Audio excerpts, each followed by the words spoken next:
Welcome to Guide Guru. We hope this video helps. You start by cutting power at the breaker and confirming 0 voltage with a tester. Safety first. Once the power is confirmed off, remove the fixture cover and unscrew the housing to expose the motion sensor and wiring. Make sure you have the replacement unit, a screwdriver, wire nuts, and tape within reach. Organized work prevents mistakes. As you open the fixture, note wire colors and take a quick photo for reference so reconnection is straightforward once you proceed to the next step. You now remove the old sensor by disconnecting its leads.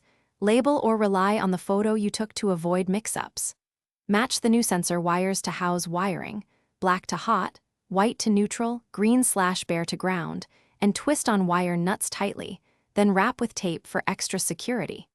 Once connected, gently tuck wires into the junction area and mount the new sensor to the fixture per the manufacturer's orientation. Make sure mechanical fasteners are snug so the unit sits flush and weatherproofing can follow.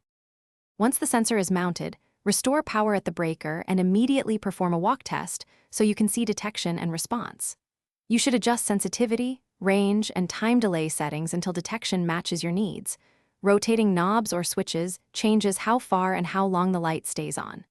After successful testing, reinstall the lens and apply silicone caulk around the base to keep moisture out.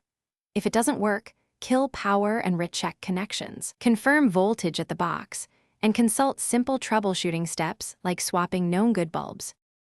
Thanks for watching. Consider subscribing if we helped you today.